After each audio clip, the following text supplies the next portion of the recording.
நமஸ்காரம். வாஸ்து டிப். பெண்கள் அதிகாலையில் ஏன் குளித்துவிட்டு அறைக்குள் சமையல் செய்ய வேண்டும்? இது நிறைய பேர் கேட்கக்கூடிய ஒரு ஏளனமான ஒரு கேள்வி. ஏன் குளிச்சுட்டு தான் போய் சமைக்கணுமா அப்படின்றது. நம்ம தூங்கி எழுந்தப்புறம் நம்மளுடைய உடம்பு அப்படின்றது ரொம்ப உஷ்ணமாக இருக்கும். நம்மளுடைய பொதுவாக பார்த்தீங்க அப்படின்னா, கிச்சன் வாஸ்துப்படி அமைக்கப்பட்ட ஒரு வீட்டில் தென்கிழக்கில் அமைச்சிருப்பாங்க, இல்லை வடமேற்கில் அமைச்சிருப்பாங்க. இந்த தென்கிழக்கு அப்படின்றதே ஒரு நெருப்புக்குரிய இடம். அங்கே இன்னும் உஷ்ணம் அப்படின்றது ஜாஸ்தியாக இருக்கும்.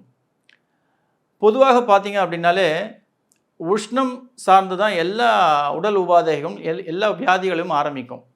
இந்த உஷ்ணத்தை நம்ம கம்மி பண்ணணும் அப்படின்னா, சூரியன் உதிக்கிறதுக்கு முன்னாடி குளிச்சுட்டு நம்ம கிச்சனில் போய் சமையலறையில் போய் நம்ம அந்த அடுப்பை ஏற்றி நம்ம சமைக்கிறோம் அப்படின்னா, அது நம்ம உடல் உஷ்ணத்தை கம்மி பண்ணி ஒரு சிறப்பான ஒரு ஆரோக்கியத்தை கொடுக்கும். அதே போல் நம்ம சமைக்கும் பொழுது பெண்கள் அவங்களுக்கு பிடித்த அது ஆன்மீக பாடலாக இருக்கலாம், இல்லை சினிமா பாடலாக இருக்கலாம். அந்த பாடல்களை கேட்டு சந்தோஷத்தோடு நல்ல ஒரு பாசிட்டிவ் வைப்ரேஷனோடு சமைக்கிறாங்க அப்படின்னா, அந்த உணவு ஆரோக்கியமாகவும் இருக்கும், அதே போல் சுவையாகவும் அமையும். நன்றி.